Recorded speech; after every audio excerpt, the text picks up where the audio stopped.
incredible power that runs and heals our physical body. In chiropractic, we call it innate intelligence. Physiologists call it the inner wisdom of the body. But here's the big point I want you to get, and that is this energy flows over and through the nervous system. And that is why the health of your nervous system is so critical. It is so important to the health of your whole body. Just to give you an example of how amazing this is all under the direction of your innate intelligence. Nerve impulses in your body travel to and from the brain at up to 250 miles per hour. There's 45 miles of nerves in your body, 60,000 miles of blood vessels. If the brain were a computer, it could perform 38,000 trillion operations per second. The world's most powerful computer is called a blue gene, can manage only 0.002% of that. Your body produces 25 million new cells per second. Every 13 seconds, you produce more cells than there are people in the United States. Every 13 seconds. So you have a brand new body every 7 to 10 years. Our heart beats around 100,000 times every single day. It pumps 1 million barrels of blood in an average lifetime. That's enough to fill 2 oil supertankers. This is all under the direction of this innate intelligence. There's 137 million light-sensitive cells in the eye's retina.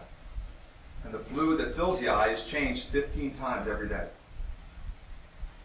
If all the DNA in each of your cells of your body were uncoiled, it would stretch 10 billion miles.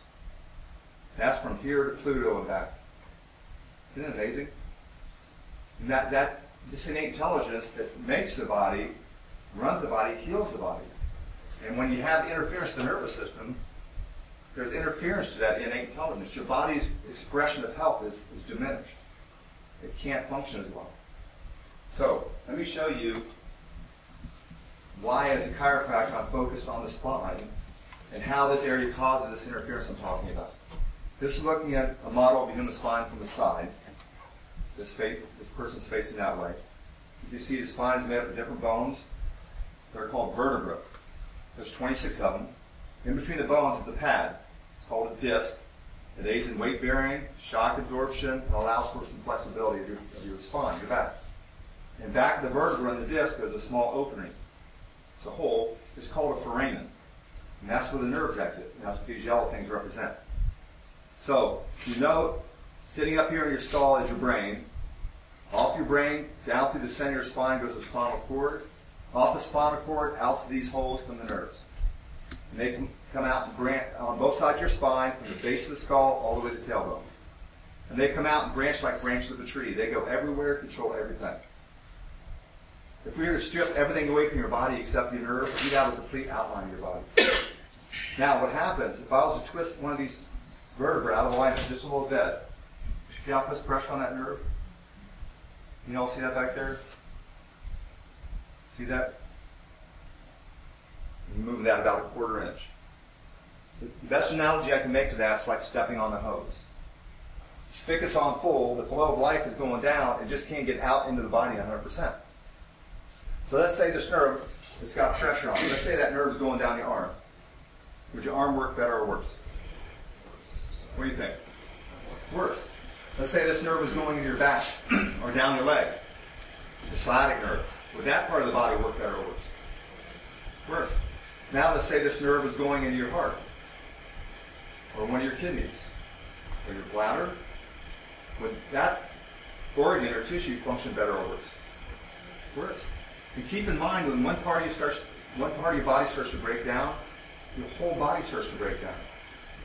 You're not made up of all these separate, independent working parts. They're all interrelated. So there's a name we give this when the spine moves out of alignment like this, causing this interference. Anybody know the name for that? Pain. It can cause pain. What's the name, though? Some of you heard this at the dinner. Subluxation, yes. It can cause a lot of pain. You all see that? Subluxation. Simple way to think about subluxation is a bone out of alignment, irritating a nerve, causing a problem. When the bone's in alignment, it relieves the nerve, and it restores normal life expression. Your body works better, functions better, heals better, stays healthier without subluxations, without interference. My job as your chiropractor is to locate and remove subluxations. That's my job. All right? Now, a couple important things to know about subluxation. You said it can cause pain, and it can. Some of you know that. Some of you have had the pain. But most subluxations don't cause any pain. Like we talked about, there's over 45,000 miles of nerves in the body. Only 10% of our nerves are sensory. 90% are functional. They control different parts of the body, different functions, different organs. They do not perceive pain. Some of the worst subluxations are people that don't have pain and may never have back pain. So please don't base whether you need to see a chiropractor on the presence or absence of the back pain. That can be an indicator that there's a problem, but again, we see a lot of kids. In fact, most adults have subluxations that started when we were kids. From the birth process, from falls, all kinds of stresses and different things that can cause subluxations, and they build up over a lifetime. All right? Now, the symptoms you're having may have just started if you have symptoms. Don't forget they're the last thing that shows up. But the underlying problem, the subluxations, may have been there for years, causing damage in the body until eventually we have symptoms. And we think the problem just started last week. Because, yeah, it's been there a long time. Okay? Now, we just touched on this. What do you think causes subluxations? Give me some ideas. What do you think might cause the spine to shift out of line? Somebody rear-ending you at 40 miles an hour when you're stopped at a traffic light? Oh, yeah. That could be a major subluxation right there. Is that what happened? About a month ago. Man. Yeah, that could, and it makes sense, right? A car accident could shift the spine, causing subluxation. What else do you think might cause a subluxation?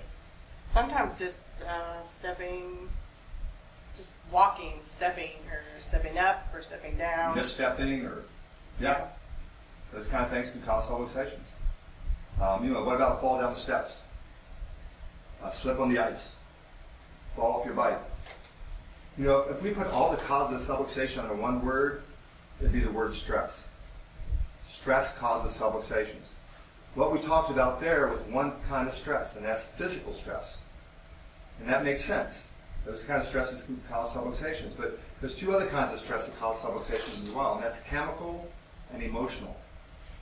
Chemical stresses are stresses like an improper diet, toxins we inhale or consume into the body, medications, major chemical stress to the body. It causes an imbalance in the body that can cause subluxations. And then there's emotional stress. That could be work, that could be school, that could be finances, that could be relationships. If you get in your car and drive down the street, you're under stress. And stress is good to a point. It's a motivator. But when it's there long enough and it's great enough, it causes imbalances that cause subluxations.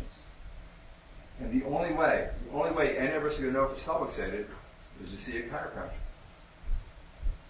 Okay, physical therapist you can see a neurologist, orthopedist, a massage therapist, general practitioner. They all have their place and their expertise. They're not trained to locate the correct subluxations. And not all chiropractors do that. Have some of you seen chiropractors in the past? So some of you know there's differences in profession. There's differences in philosophy. There's a lot of chiropractors that are out there with a chiropractic degree that do things like acupuncture, physical therapy, massage, nutrition, reflexology. There's value in some of those things. It's not chiropractic. What we focus on in this office is chiropractic locating and removing subluxations, allowing your body to express better health from inside out. All right? Any questions about subluxations? Have a good idea what that is? Very good. Now, in this office, even with chiropractors, let me say this, even with chiropractors that focus on locating and correcting subluxations, there's a number of different methods and techniques of analyzing and adjusting the spine. What we do here are two very powerful techniques, but very unique to anyone else in this area. One's called chiropractic biophysics. That's a technique that I've found makes the best structural corrective changes. Not only give you the short-term relief symptoms, but also long-term benefits. The other procedure and technique we integrate in with that is what's called an alignment. The alignment is a process or procedure that resets and reboosts the nervous system. You know, we've all rebooted our computer and it resets things, right? The alignment is something that resets the nervous system and it balances the whole body. It's very, very powerful what it does to your nervous system and for the health of your body. Now, one check we do with this analysis is we look at posture. Posture is like a window to the spine. The average adult has 4 to 5 postural distortions. I'm going to show you some of your three postural distortions. You can kind of visualize what my spine's doing here. Let's say I have a twisted pelvis, shoulders down, head's tilted. What do you think? Is my spine in good alignment here? That's just 3. And then from the side, the hole in the ear should be over the shoulder, shoulder over the hip bone over the ankle bone. So everything should line up over each other. You know, this is a very, very common posture we see in easily 80% of people. And that's this posture here. The pelvis goes forward, shoulders are back, head is forward, or just the head is forward. And you know, it's so much more prevalent now than it used to be when I first got in practice 30 years ago. And I think a big reason for that is because so many of us spend so much time on computers. The kids are growing up with video games like this all the time. When they're out there using their texting and their phones, they're like this all the time, and they get this forward head posture. And it's very important. You know what the research shows on this? For every inch the head moves forward off the shoulders, it puts 10 tons of stress on this area of the spine.